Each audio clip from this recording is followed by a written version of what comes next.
بسم الله الرحمن الرحيم نحمده ونصلي ونسلم على رسوله الكريم اما بعد بہت سے ہمارے ایسے دینی بھائی اور ساتھی جو تقریباً مستقل ہی ماشاءاللہ یہ باتیں سنتے ہیں، روزانہ جڑتے ہیں پابندی سے، ان کی طرف سے درخواست آئی کہ زکوٰۃ کی نسبت سے کچھ باتیں ضرور بیان کر دی جائے، اس کی کچھ شکلیں، صورتیں ادائیگی کی کس طرح سے کرنی چاہیے۔ بہرحال وہ عنوان میرے ذہن میں تو تھا، لیکن آج تو وہی جو میں 2 روز پہلے آپ حضرات سے وعدہ کر چکا کہ کیا ہم موت کے لیے تیار ہیں، آج یہی عنوان ہے۔ اور بعض اور ساتھیوں کی طرف سے دوسرے مضامین کی بھی بات آتی ہے کہ حضرت اس موضوع پہ کچھ بات کر لیں، تو بھائیو باتیں تو بہت ہیں، انشاءاللہ آہستہ آہستہ آہستہ سب مسائل پر ہم گفتگو کرتے چلیں گے۔ آج کا عنوان یہی ہے، اور کل سے میں نے وعدہ کر رکھا ہے، وہ یعنی اللہ قرآن کریم میں اور احادیث شریفہ میں جنت میں لے جانے والے اعمال کا ڈائریکٹ جہاں ذکر ہے، یعنی اللہ عز و جل نے جہاں یہ فرمایا کہ دخل الجنہ، اور حدیث شریف میں یہ کل سے میں بتا رہا ہوں، تو انشاءاللہ کل سے چونکہ اس کا وعدہ ہے تو اس لیے 5 دن تک 4-5 دن تک ہم اس کو کریں گے۔ اس لیے انشاءاللہ میں نے اپنے ذہن میں یہ سوچا کہ ایک دن ہم ڈبل قسط کریں گے، یعنی یہ اپنی ترتیب جو 1 بجے کی اس کو قائم رکھیں گے، اور زکوٰۃ کے تعلق سے جس کو جو باتیں سمجھنی ہو اور جاننی ہو تو اس کی انشاءاللہ الگ سے کسی دن تراویح کے بعد یا ایسے کسی وقت میں جو سب بھائی سن سکے ڈبل ہم قسط کر لیں گے، کوئی مسئلہ نہیں۔ آپ بھی گھروں میں بیٹھے ہیں اور گھر میں بھی ہوں، اگرچہ مشغولی تو ہے لیکن بہت ضروری حکم ہے، اور واقعہ بھی یہ ہے کہ مجھ سے بہت لوگ مسائل پوچھ رہے ہیں، یعنی روزانہ 1-2 کا میسیج آتا ہے زکوٰۃ کے بارے میں، یہ وہ ایسے موٹے موٹے مسائل بھی بیچارے لوگوں کو معلوم نہیں ہے۔ بہرحال یہ بات عرض کرنے کے بعد اب جو میرا اصل مضمون ہے وہ آج ہے موت کی تیاری۔ تو میرے عزیزوں اور بھائیوں، ہم میں سے ہر ایک ذرا گریبان میں منہ ڈال کے دیکھیں کہ ہم کتنا موت کے لیے تیار ہیں۔ ویسے تو بظاہر یہ لگے گا جو دیندار طبقہ ہے ہمارا، ماشاءاللہ نمازیں پڑھتا ہے، بزرگوں سے تعلق رکھتا ہے، دعوت و تبلیغ کے کام میں جڑا ہوا ہے، ایسے جو لوگ ہیں، علماء ہیں اور دینی مشاغل ہیں، تو اکثروں کے ذہن میں یہی ہوتا ہے کہ بس ہم تو موت کے لیے تیار ہیں، کوئی ایسی خاص بات نہیں ہے۔ لیکن ذرا دھیان سے جو باتیں بندہ عرض کرے گا ان باتوں کو سامنے رکھ کر کے ہم تھوڑا سا اپنا جائزہ لیں کہ کتنا تیار ہیں۔ اور حقیقت یہ تیار رہنا بھی چاہیے بھائی مسلمان کو، اس لیے کہ موت کا تو پتہ نہیں ہے نا، موت کا پتہ نہیں ہے میرے بھائی۔ اذا اصبحت فلا تحدث نفسك بالمساء، شام صبح ہو تو شام کا خیال نہ لانا۔ اور ایک روایت سے تو پتہ چلتا ہے کہ ایک طرف سلام پھیرنے کے بعد دوسری طرف سلام پھیرنے تک کا بھروسہ نہیں کہ ہم زندہ ہیں یا نہیں۔ میرے عزیزو، جب ہمارا کہیں کا سفر ہوتا ہے تو ہم تیاری کرتے ہیں 10 دن پہلے سے، 15 دن پہلے سے، اور جتنا وہ سفر قریب آتا جاتا ہے تو ہماری تیاری بھی اتنی بڑھتی جاتی ہے، جی اتنی ہی تیاری بھی ہوتی ہے۔ سفر جتنا قریب ہو اتنے ہی ہم، ایسا نہیں ہوتا کہ کل ہمیں فلائی کرنا ہے اور جانا ہے عمرے پر اور حج پر جانا ہے اور تیاری کچھ نہیں اور چل دیے۔ تو جب موت ایک ایسی چیز ٹھہری کہ جس کا ایک لمحے کا پتہ نہیں، تو میرے بھائیوں کتنا تیار رہنا چاہیے موت کے لیے۔ لیکن میں بہت افسوس سے کہتا ہوں کہ عامتاً ہماری زندگی کے جو احوال ہیں، معاملات ہیں، اور شب و روز کے جو واقعات، حالات، غور سے سنیے گا، بہت اہم باتیں ہیں، ان سے بالکل یہ پتہ نہیں چلتا کہ ہم واقعی موت کے لیے تیار ہیں۔ جی ہاں، یعنی مثال کے طور پر ایک آدمی ہے، نمازیں پڑھ رہا ہے، نفلیں پڑھ رہا ہے، قرضوں کا کہاں کیا لین دین ہے، معاملات ہیں، امانتیں کس کی ہمارے پاس ہیں اور ہماری کس کے پاس ہیں، گھر کا اپنا، ہمارے اپنے گھر کا جو گھر کا نظام ہے، اندر میں گھر میں کتنی چیزوں کا میں مالک ہوں، سنیے غور سے، اور کتنے چیزوں کا ہمارے بچوں کی امی جو ہے وہ مالک ہے، اور کتنی چیزیں بچوں کی ملکیت ہے۔ کیا ہمارے پاس پورا ایک ریکارڈ، ایک نظام؟ اسی لیے مجدد تھانوی رحمۃ اللہ علیہ کی بات کسی موقع پر ہمارے حضرت مولانا عبدالحمید صاحب دامت برکاتہم نے نقل فرمائی تھی، اور اس کا خلاصہ یہ تھا کہ ہمارا جو زندگی کا، گھر کا جو جینے کا نظام ہے، رہنے سہنے کا جو، اور چیزوں کی ملکیت عدم ملکیت کے ابہام کے سلسلے میں وہ ایسا ہے جیسے کمیونسٹوں کا نظام ہوتا ہے۔ ان کا نظام کیا ہے کہ کسی کی اپنی کوئی ملکیت نہیں، بس سب اپنا چل رہے ہیں۔ تو میرے دوستو، ذرا پہلی بات جو عرض کر رہا ہوں اس پر نظر ڈالنا کہ گھر کے اندر کی جتنی چیزیں ہیں، کیا یہ کلیئر اور واضح ہے؟ یہ میری بیوی کی اور یہ بچوں کی، یا واضح نہیں ہے؟ اگر واضح نہیں تو اگر آپ کل کو چلتے بنتے ہیں تو کیا صورتحال ہوگی؟ اختلافات، جھگڑے، غیر مبہم معاملات۔ وہ بڑا بیٹا کہے گا مجھے ابا نے کہا، چھوٹا کہے گا نہیں یہ میری ہے، یہ ابا کی ہے، امی کی ہے۔ اختلافات۔ بزرگان دین اور اکابر اور مشائخ نے، اور خود احادیث شریفہ میں رسول پاک صلی اللہ علیہ وسلم نے ساری باتیں سکھائی۔ حضرت عبداللہ ابن عمر رضی اللہ عنہ کی ایک روایت ہے، ما حق امرئ مسلم لہ شیء، کسی مسلمان کو یہ جائز ہی نہیں کہ اس کے پاس کچھ چیزیں ہوں، معاملات ہوں، اور اسے اس میں کچھ وصیت لکھنی ہے۔ باتیں ہیں کیونکہ مر گیا تو ختم، اب تھوڑا ہی بولے گا وہ کہ صحابی کی طرح کے انتقال کے بعد خواب میں آ کے کہہ رہے ہیں کہ فلاں کا میرے اوپر قرض ہے، وہ جا کے ادا کر دینا۔ میرے پیارو، تم کس کے خواب میں آؤ گے؟ اور تمہیں کہاں یہ پتا ہے کہ تمہاری روح، ہماری روح کو یہ موقع دیا جائے گا، جاؤ فلاں کے خواب میں جا کے اور بتا کے آؤ کہ وہ جدہ کہاں کا کوئی تھا، خواب میں آیا اور آ کے کہہ رہا ہے اپنے دوست کو، یار میرے گھر سے خدا کے لیے ٹی وی نکلوا دے، میں نے بیوی کی فرمائش پر وہ ٹی وی رکھا اور میں اس میں عذاب میں ہوں، ایک بار آیا، دو بار آیا، 3 بار آیا۔ ہوتا ہے ایسے واقعات۔ لیکن یہ واقعات کیا میرے اور آپ کے ساتھ آئیں گے تو ہماری زندگی کے نقشے، کس کا کیا قرض ہے، کیا میرے معاملات ہیں، میری فیکٹری میں فلاں شریک ہے، فلاں یہ ہے، اور اس کو یہ دے رکھا ہے، اس سے یہ لے رکھا ہے، کوئی کسی طرح کی ایسی ڈائری ہمارے پاس نہیں ہوتی جہاں ساری چیزیں وضاحت کے ساتھ لکھی ہوں۔ اور دنوں کے بدلنے سے، تاریخوں کے بدلنے سے ان میں جو تبدیلی آتی ہے، کہاں وہ چیزیں پائی جاتی ہے؟ قرض کو تو ہم نے بالکل ایسا سمجھا معمولی۔ میں ایک مرتبہ وہاں حضرت والا کے ہاں کراچی خانقاہ میں تھا، تو ایک صاحب مجھے کہنے لگے میں مکان لوں گا، امریکہ میں رہتے ہیں اور یہ تو ضرورت ہے، اس لیے قرض لینے میں کیا حرج؟ میں نے کہا بھائی میرے پیارے، تجھے قرض کا حال اور قرض کے بارے میں اسلام کا جو نظریہ ہے اور حضور اقدس صلی اللہ تعالی علیہ وسلم نے جو باتیں بتائی معلوم نہیں، شاید اس لیے تم کہہ رہے ہو کہ نہیں ضرورت۔ میں نے کہا ضرورت مکان ہے، ملکیت والا مکان ہونا، یہ کہاں ضرورت ہے؟ پھر تمہیں کیا معلوم ہے کہ تم یہ اتنا سارا قرض لوگے کہ نہیں میں قسطوں پہ لے کے 10 سال میں ادا کروں گا؟ لا الہ الا اللہ۔ میرے بھائیو، حضرت عمر ابن عبدالعزیز، غور سے سننا، حضرت عمر ابن عبدالعزیز رحمہ اللہ کو عید کے موقع پر ان کے بچوں نے یہ درخواست، وہ بڑے لوگ تھے، اللہ ہمیں ان جیسی صفات عطا فرما دے۔ جب حضرت عمر ابن عبدالعزیز کو پہلی زندگی تو عجیب تھی، بڑی شاہانہ اور انداز تھے اور بڑے ناز و نعم میں تھے، لیکن جب یہ عمارت کا بوجھ ڈالا گیا تو حضرت کی اہلیہ کہتی ہیں کہ جیسے ہی آئے ہیں تو جا کے سجدے میں گر گئے، اور سجدے میں گر کر روتے رہے یہاں تک کہ سو گئے، اور سو کے اٹھے تو جب اٹھے ہیں تو پھر روتے رہے۔ بہرحال تو جو موضوع ہے ذرا وہ بتا دوں تو میرے بھائیو، حضرت عمر عبدالعزیز رحمہ اللہ کے بچوں نے درخواست کی ابا کچھ کپڑے بنا دو، عید ہے۔ تو حضرت نے فرمایا میرے پاس مال نہیں ہے کہ جس سے بنا دوں، امی، بچوں کی امی، انہوں نے درخواست کی کہ بیت المال سے کچھ قرض لے لو اور اگلے مہینے ادا کر دینا۔ اب سنو، جو جواب ہے وہ سنو اور ہم اپنے حالات کا جائزہ لیں۔ بھائی تقریر تو سنتے رہتے ہیں، تقریر مقصد نہیں ہے، غور کرنا چاہیے اپنے حالات میں۔ ہم قرضوں کے بوجھ میں ایک چٹکیوں میں ڈوب جاتے ہیں۔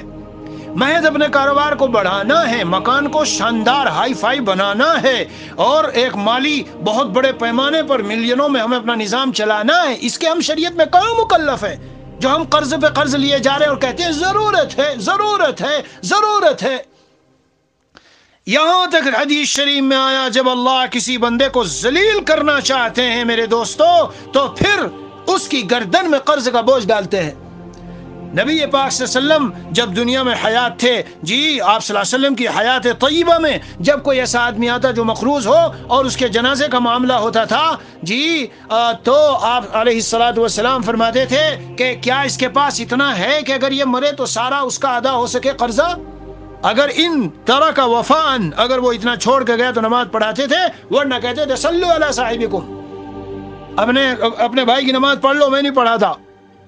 سرکار دو عالم صلی اللہ علیہ وسلم تشریف فرما ہے، جی تشریف فرما ہے، آسمان کی طرف دیکھا، پھر نیچے دیکھا، پھر پیشانی پہ ہاتھ رکھا، جیسے خاص اس کی کیفیت ہوتی ہے بڑے تعجب کی، اور فرمایا سبحان اللہ سبحان اللہ سبحان اللہ۔ قرض کے معاملے میں کیسی تشدید اور سختی اسلام میں آئی۔ صاحب الدین محبوس، یہ قرض والا جی مقید ہے، مقید یعنی دنیا سے چلا گیا۔ حتیٰ کہ ایک روایت میں ہے، وہ پوری روایت ہے، پڑھنے کا وقت نہیں، کہ زندہ ہو پھر مرے، اللہ کے راستے میں شہید ہو پھر زندہ ہو پھر شہید ہو پھر زندہ ہو پھر شہید ہو، اور وہ مقروض ہو تو جنت میں داخل نہیں ہوگا۔ سوال تو کیا حضرت قرضہ اتنا نازک معاملہ ہے؟ جواب، آپ قرض لو ضرورت میں لو، نمبر 2 قرض لو اس لمٹ میں اور حد میں لو کہ آپ کے پاس اس کے اتنا موجود ہے کہ اگر آپ کا انتقال ہو تو اس قرض کی ادائیگی ہو سکے۔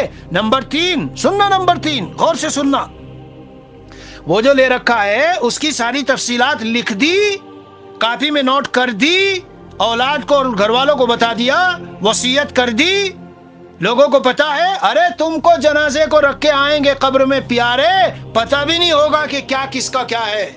ہاں جب لڑیں گے اور مریں گے وارثین مال دولت پر، اور جھگڑیں گے اور ایک دوسرے کے خلاف نوچنے کے لیے، یہ میرا اور یہ تیرا اور یہ فلاں کا، کس بھول میں ہیں ہم، کن غفلتوں میں زندگی گزار رہے ہو میرے عزیز اور بھائیوں۔ موت کی تیاری یہ ہے کہ اپنا معاملہ اللہ کے ساتھ ٹھیک رکھو، اور یہ جتنے لین دین، امانتیں، قرضے، جائیدادیں اور کمپنیوں میں شیئرز اور اسی طرح سے پتہ نہیں کہاں بینکوں میں، اور گھریلو سامان، جائیداد، پلاٹ اور فلاں، سارا واضح کر کے لکھ کے رکھو، سارا واضح رکھو، اور اپنی اس گردن کو قرضے کے بوجھ سے دبا بچا کے رکھو، بچا کے۔ یہ ایک بوجھ ہے، بوجھ کتنا بھاری ارشاد حضور صلی اللہ علیہ وسلم کا، ذلیل کسی کو کرنا ہوتا ہے اللہ تعالیٰ کو، اس کی گردن میں رکھتے ہیں۔ اور صاحب الدین محبوس، ایک روایت میں ہے کہ صاحب الدین مرنے کے بعد یشکو الی ربہ الوحدہ، اپنے اللہ سے وحدت کی شکایت کرتا ہے، العزلۃ والبعد من نعیم اللہ عز وجل، اللہ تعالیٰ کی نعمتوں سے دور رکھا گیا، الگ رکھا گیا، نہیں جا رہا ہے نعمتوں میں۔ ہمارا جو آج کل جو سوچ کا انداز، اتنے معاملات بکھرے ہوئے ہوں گے۔ ہاں میرے یہاں سعود کا واقعہ آپ کو بتاؤں، ایک شخص کا انتقال ہوا اور بیٹے باپ میں کوئی وہ نہیں تھی، مدتوں سے بالکل دوری، کوئی نام نہیں، کوئی وہ نہیں، لیکن انتقال کے فوراً بعد ابا حاضر ہو گئے، میراث دے دو جی، اور وہ دینی ہی پڑے گی، دینی ہی پڑے گی۔ ایک جوان، دوسرا واقعہ سنو، کیوں پہلے سے کچھ ہے نہیں، ایک جوان جی رہا ہے، اپنی امی ہے، بیوی ہے، بچے کچھ نہیں ہے، پہلی دوسری بیوی ہے، اس کا بچہ بھی ہے، وہ طلاق ہو چکی، سب بغض ہے، دوری ہے، اور بہت ایک دوسرے سے عداوت ہے، اور نام لینا نہیں، اور وہ بچہ پہلی بیوی کے ساتھ رہ رہا ہے اور وہیں پر ہے ساتھ میں۔ اب اتفاق سے اس کا جو ہے کیا ہو گیا، انتقال ہو گیا، بہت بڑا دولت والا، بہت کاروبار، اور کہاں اس کی سپر مارکیٹ ہے، اور کیا۔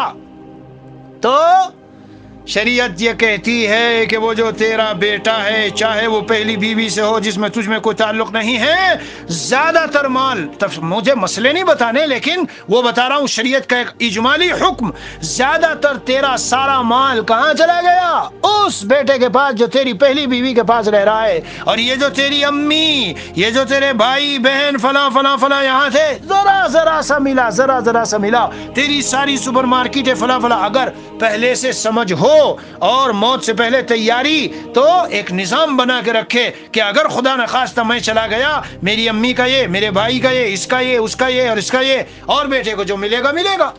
بہرحال میرے عزیز و دوستو، روایت میں نقل کرتا تھا، حضرت عبداللہ ابن عمر رضی اللہ عنہما فرماتے ہیں کہ ایک مسلمان جس کے پاس کچھ ہو جس میں وہ وصیت کرے، 2 دن 2 راتیں نہ گزارے الا وصیتہما مکتوبہ، لکھی ہوئی ہونی چاہیے اس کی وصیت۔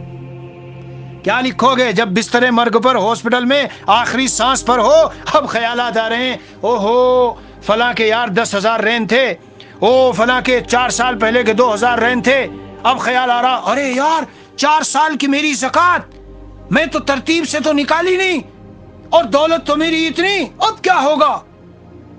اتنی میری نمازیں چھٹی، کم از کم میں مر رہا ہوں تو ان کا فدیہ ہی کی کوئی شکل بنا لیتا، کچھ لکھ دیتا ڈائری میں، اب ہاسپٹل میں آخری سانس ہے۔ اور یہ تو جب ہے ہاسپٹل میں آخری سانس ہو، میرے پیارو آج کل تو ایکسیڈنٹ کی موت اور ہارٹ اٹیک کی موتیں بہت ہو رہی ہے، بہت ہو رہی ہے۔ موت کی تیاری یہ ہے کہ اپنے پاس ایک ایسی ڈائری اور ایک ایسا نظام ہو جی کہ پورا تمام معاملات کا مکمل A to Z سارا اس میں لکھا ہوا موجود رہے، اس طرح رہے کہ اگر نیکسٹ منٹ میں دنیا سے جا رہا ہوں تو دل میں یہ تمنا نہ ہو، جیسے مفتی شفیع صاحب رحمۃ اللہ علیہ نے جب حضرت تھانوی قدس سرہ سے پوچھا تھا کہ حضرت کیسے کوئی خاص جامع نصیحت، تو کیا نصیحت ارشاد فرمائی؟ مولوی شفیع زندگی اس طرح گزارو کہ اگر موت آ جائے تو یہ کہنے کی دل میں تمنا نہ ہو کہ کاش مجھے تھوڑی اور مہلت مل جاتی، تو یہ تمنا نہیں ہوگی اس کو۔ کیسے مالی معاملات بکھرے ہوئے، زمین و جائیداد کے معاملات بکھرے ہوئے، اور گھروں کی شرکت، پارٹنرشپ، اور بھائیوں کے ساتھ شرکت، اور والد کے ساتھ یہ معاملات، اور فلاں کے ساتھ جو پارٹنر تھا یہ معاملات، سارا منتشر، سارا بکھرا ہوا۔ حضرت عبداللہ ابن عمر رضی اللہ عنہما فرماتے ہیں فما مت من لیلۃ فما بت من لیلۃ، میں نے اس کے بعد ایک رات بھی ایسی نہیں گزاری مگر وہ وصیتی عندی موضوعہ، میری وصیت میرے پاس لکھی رہتی تھی۔ اب یہاں رک کے سنو میرے پیارو، میرے پیارو رک کے سنو، ایک بات سنو سنو سنو، کئی مرتبہ سنو سنو کہہ رہا ہوں۔ اپنے معاملات کو ہم اتنا بڑھائے ہی کیوں، اتنا پھیلائے کیوں؟ کیا ضرورت ہے؟ ہمارے پیارے نبی محمد رسول اللہ صلی اللہ علیہ وسلم، ہمارے محسن آقا مدنی رسول اللہ صلی اللہ علیہ وسلم نے فرمایا امیدوں کو اتنا نہ بڑھاؤ آگے، نقشہ ایک دن بھیجوں گا آپ دیکھنا، موت آ گئی اور امیدیں بہت آگے لمبی لمبی، یہ فیکٹری، یہ کاروبار، اور وہ فلاں اور فلاں، امیدوں کو اتنا نہ بڑھاؤ، اپنی نیت میں آخرت کی طلب پیدا کر لو تو اللہ تعالیٰ ساری تمہاری ضرورتوں کو سمیٹ کے رکھ دیں گے، سمیٹ کے۔ ہاں ایک پل کا بھروسہ نہیں، ضرورت کے بقدر ہو، چلو مال کمانا ہے، بڑھانا ہے کہ بھائی مدرسوں کی مدد ہوگی اور فلاں ہوگا، کوئی حرج کی بات نہیں ہے، لیکن ایک ترتیب کہ اگر میں ابھی دنیا سے چلا جاؤں تو اس طرح سے مجھے کرنا ہے، کس کس کے کیا حقوق ہیں جو میں نے کبھی بھولے سے یا جان بوجھ کر یا جو بھی ہوا، جی ہاں عورت کا مہر ادا نہیں ہوا، یا مجھ سے حقوق اللہ میں کوتاہی ہوئی، حج مجھ پر فرض ہوا تھا میں نہیں کر سکا، جو موت کی تیاری کرے تیار ہوگا وہ بالکل، دیکھو جب ہم سعودی وغیرہ کہیں جائیں گے تو یہ تیاری پوری ہوتی ہے کہ جا کے اس ہوٹل میں یوں ٹھہرنا ہے، کھانے پینے کا نظام، ہوٹل کا نظام، اور وہاں ٹیکسی کا اور اس کا سارا نظام، تو پیارو یہاں سے جاتے ہی فوراً جہاں پہنچنا ہے وہاں کی پوری ہمارے پاس تیاری ہے کہ وہاں اس طرح کے معاملات سامنے آئیں گے۔ اب قرضوں کے بوجھ میں دب کے چلا گیا، پتا چلا کہ جب وہاں پہنچا وہ سارا کا سارا تو وہاں چلا جا رہا ہے، گھر میں کوئی وضاحت کر کے نہیں گیا، مال تھا، پیسے تھے ماشاءاللہ، اچھا دولت والا تھا، لیکن جب کسی کو کچھ پتا ہی نہیں ایسے ہی دنیا سے چلا گیا۔ قلم کاغذ رکھو اور ایک بک ایسی بنا کے رکھو، اس میں اپنی ساری ترتیب قائم کر کے رکھو میرے عزیزوں، اور موت کی تیاری ہی میں یہ ہے۔ اپنے بچوں کو کہو دیکھو اگر میں مرنے لگوں، دنیا سے جانے لگوں، یہ کرنا یہ کرنا یہ کرنا، ساری تیاری سب سکھا کے بتا کے، جی ہاں جب میرا انتقال ہونے لگے مجھے کلمے کی تلقین کرنا، سورہ یاسین شریف پڑھنا، فلاں کو میں نے متولی اور اپنا وہ ایک طرح سے یعنی ایک اپنا نائب سمجھ لو بنا کے جا رہا ہوں۔ میرے پیارے بیٹوں بیٹیوں، جب میں دنیا سے چلا جاؤں، میں اس شخص کو بہت اہم سمجھتا ہوں اور یہ میرے نزدیک بہت امانت دار ہے، اس کے مشوروں سے چلتے رہنا، اس کی باتیں مان کر چلتے رہنا، آپس میں کبھی کوئی لڑائی جھگڑا ہو تو فلاں فلاں کو بنانا، یہ ساری باتیں کر کے جائیے، ان سب کی وصیت کر کے جائیے۔ میں اپنے اکابر کی وصیتوں کو اگر آپ کو انشاءاللہ بھیجوں گا، اس میں بھیجوں گا، ان کو پڑھ کے دیکھیے۔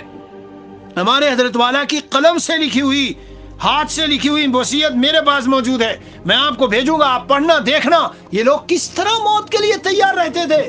حضرت کی وصیت میں تو سب سے پہلا جملہ یہی ہے کہ میرے اوپر کسی کا کوئی قرض نہیں، اور سارا واضح، فلاں فلاں کا ہے، فلاں مولانا مظہر صاحب کا ہے، اور فلاں اس طرح ہے، اور فلاں اس طرح ہے، ساری وضاحتیں ہونی چاہیے۔ میری سیب میں، لاکر میں، فلاں صندوقچے میں یہ چیزیں رکھی ہے، اس میں یہ فلاں کی ہے، یہ فلاں کی ہے، اور یہ تمہاری امی کی ہے، یہ تمہاری امی کی ہے۔ اور بچوں کے مال کے سلسلے میں ایک بات تم کو بتاؤں، ہو سکتا ہے کہ بہت سو نے نہ سنی ہو، ایک عجیب بات سنیں گے آپ، شاید کبھی نہ سنی ہو، اور ہو سکتا سنی ہو بھائی۔ یہ جو بچوں کو ہم کپڑے، چیزیں اور جو کچھ بھی دیتے ہیں، اس میں ہمیشہ ایک اصول یاد رکھو، ان کو مالک نہ بناؤ، استعمال کے لیے دو۔ جب دے رہے ہو تو دیتے وقت ہی یہ نیت کر لو کہ میں ان کو استعمال کے لیے دے رہا ہوں، تو پھر یہ آپ کے لیے آسان ہوگا کہ اس میں آپ کوئی بھی کسی بھی طرح کا تصرف کر سکتے ہیں۔ جی ہاں، اور اگر ان کو مالک بنا دیا، جب تک وہ بالغ نہ ہو تو کوئی تصرف کی گنجائش میرے بھائیو اس میں نہیں رہتی۔ یہ باتیں بزرگوں سے، اللہ والوں سے، دینداروں کے پاس رہ کر پتہ چلتی ہے۔ وصیت کر کے جاؤ گے تو بڑی فضیلت حدیث شریف میں آئی، من مات على وصية مات على سبيل وسنة ومات على تقى وشهادة ومات مغفورا له۔ میں نے جس دن یہ حدیث شریف دیکھی ہل گیا میں، سبحان اللہ۔ یعنی وصیت کر کے اپنی تمام معاملات کو واضح کر کے، گھروں کے اندر عام طور سے واضح نہیں ہے میرے عزیزو معاملات، یہ چیز کس کی، وہ کس کی، یہ کس کا، اور اکثر ہمارے معاملات بکھرے ہوئے ہوتے ہیں۔ تو اگر موت کی تیاری ہو تو اس طرح معاملات کو بکھرے ہوئے چھوڑیں گے؟ بہرحال ترجمہ، چونکہ بہت سے لوگ سب تو عربی نہیں جانتے، حضور پاک صلی اللہ علیہ وسلم فرماتے ہیں جس شخص کا انتقال اس طرح ہوا کہ وہ پوری اپنی وصیت اور سارا نظام بنا کر کے گیا، کیا دیر لگتی ہے جب آپ صحت کی حالت میں ہے، پورا سب ترتیب بنا کے لفافے بنا لو اور کاغذات کی شکل میں اور باکسوں کی شکل میں سب کے اوپر وضاحت کر کے لکھ دو، آپ کے اوپر کسی کا قرض ہے اسے لکھ دو، آپ کا کسی پر ہے اسے لکھ دو، تاکہ بچوں کا حق خامخواہ وہ نہ ہو۔ جی ہاں، اور آپ کے دل میں تمنا تھی بھائی میں دولت کما رہا ہوں تو میری دلی چاہت ہے کہ میں مدرسے میں دوں گا، وہ کروں گا، یتیموں کا اور اس کا اس کا، تو میرے پیار ہے تو صرف اپنی سوچ میں مگن ہے اور ملینوں کما رہا ہے، اور بس دل میں خیالات ہیں کہ بھائی ایسا ہوگا۔ لکھ دے ابھی سے کہ میں وصیت کر کے جا رہا ہوں میرے تہائی مال سے، یعنی جب میرے قرض ورضے ادا ہو جائیں اور تجہیز و تکفین وغیرہ کا ہو جاوے تو اے میرے وارثو، میرے مال کو بطور میراث کے تقسیم کرنے سے پہلے فلاں جگہ، اس مسجد میں، اس مدرسے میں، ان یتیموں میں، ان فلاں جگہ میں، ان جگہوں میں یہ کام کرا دینا۔ کما لیا، ڈھیر کے ڈھیر، بینکوں کے بینک بھر گئے اور چٹکیوں میں ایکسیڈنٹ ہوا، مر گیا بیچارہ، کیا رہا، کیا ملا؟ آپ کو کیا پتا ہے کہ وارثین آپ کے لیے کریں گے؟ پیارے، جب 2 مہینے 4 مہینے کے بعد اول تو اس کی تقسیم میں اتنے جھگڑے ہوتے ہیں، اور خیر اگر تقسیم کر بھی لیا تو وہ جب آئے گا کوئی کہ اللہ کے راستے میں کچھ دے دو تو آپس میں بیٹھ کے مشورے کریں گے، بھائی ارے وہ تو چلا گیا بھائی، اب تو ہمیں بچوں کی شادی کرنی، یہ کرنا وہ کرنا، بڑی ضرورتیں ہیں بھائی، نہیں ہمارے پاس۔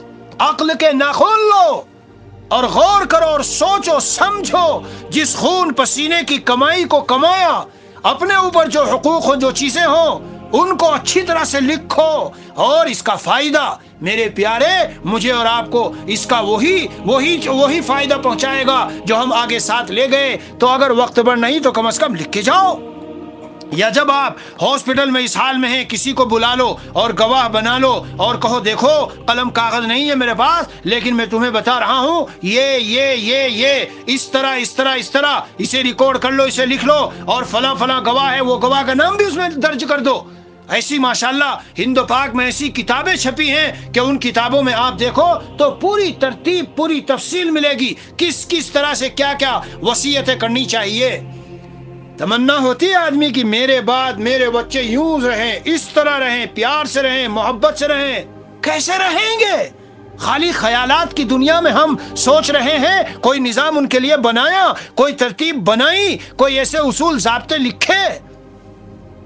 حضرت مفتی رشید احمد الدھیانوی رحمۃ اللہ علیہ مسجد میں ایک دن بیٹھے اور کہتے ہیں قوت سے داعیہ پیدا ہوا، میرے بچوں بچیوں تمہارے لیے کچھ ضروری باتیں لکھ کر کے جا رہا ہوں۔ ہمارے حضرت والا رحمۃ اللہ علیہ ایک بار نہیں، زندگی میں کئی بار وصیتیں لکھی۔ کیوں لکھی؟ اس لیے کہ کیا پتا ہے کہ کب دنیا سے جانا ہے۔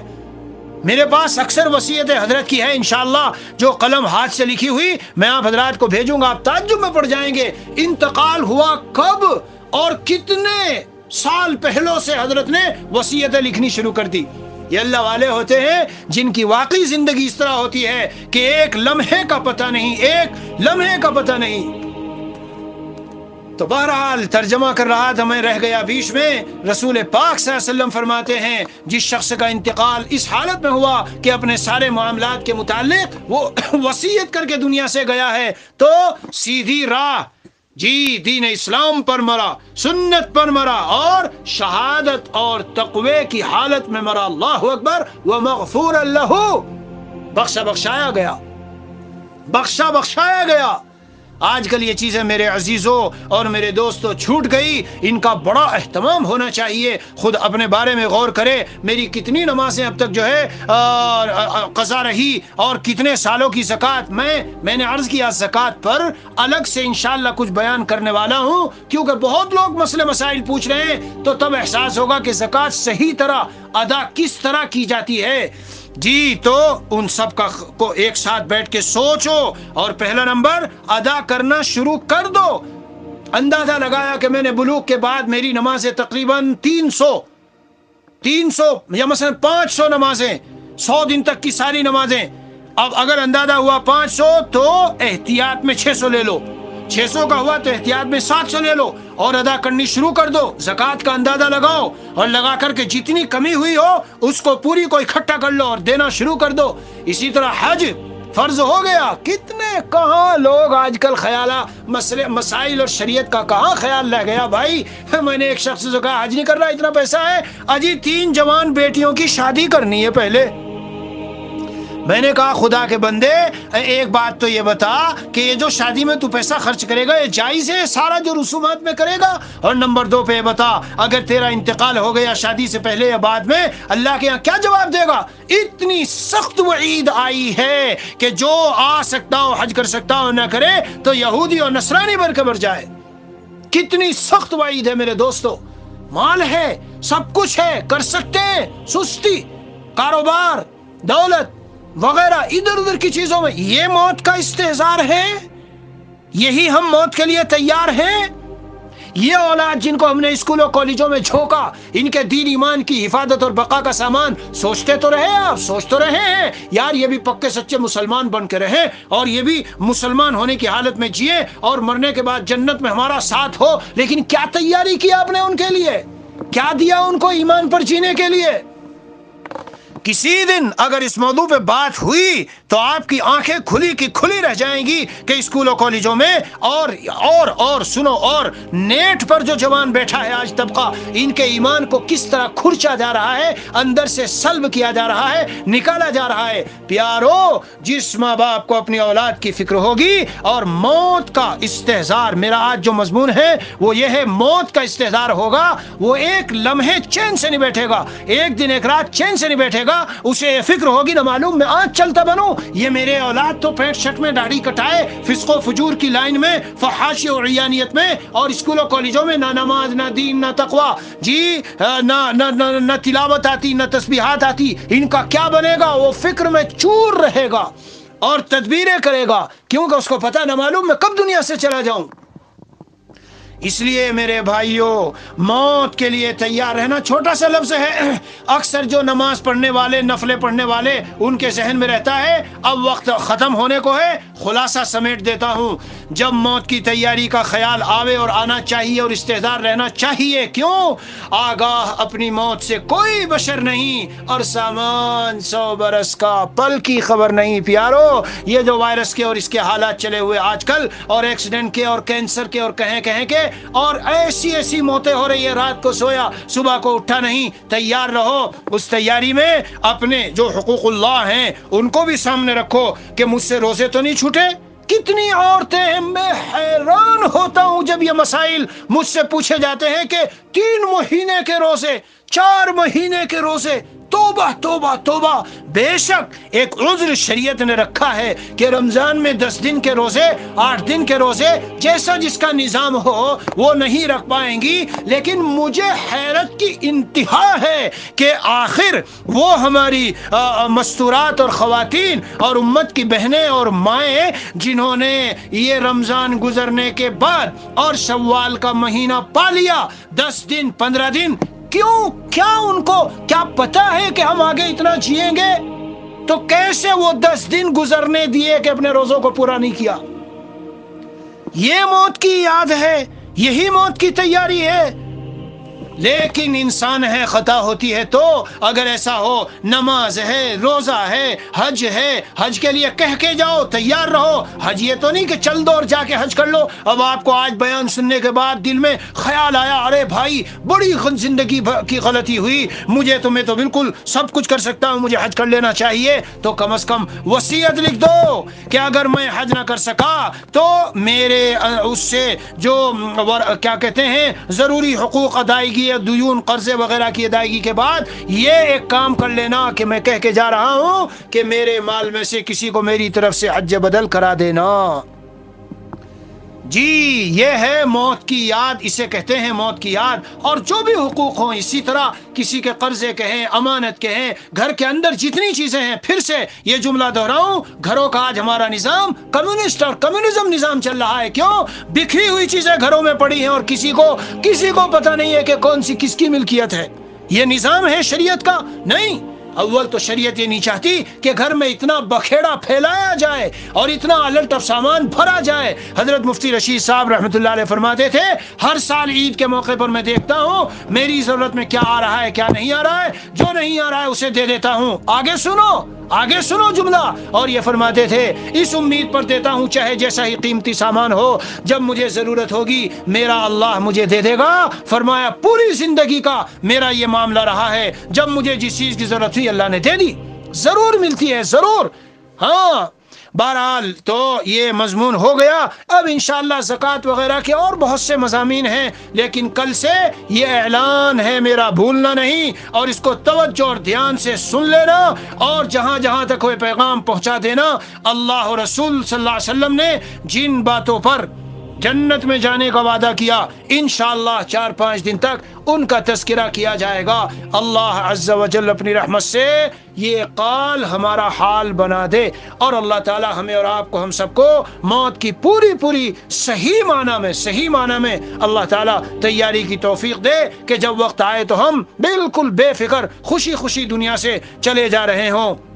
جی بس اسی پر میری یہ بات ختم ہے۔ وصلی اللہ علی النبی الکریم وعلی آلہ واصحابہ اجمعین والحمد للہ رب العالمین۔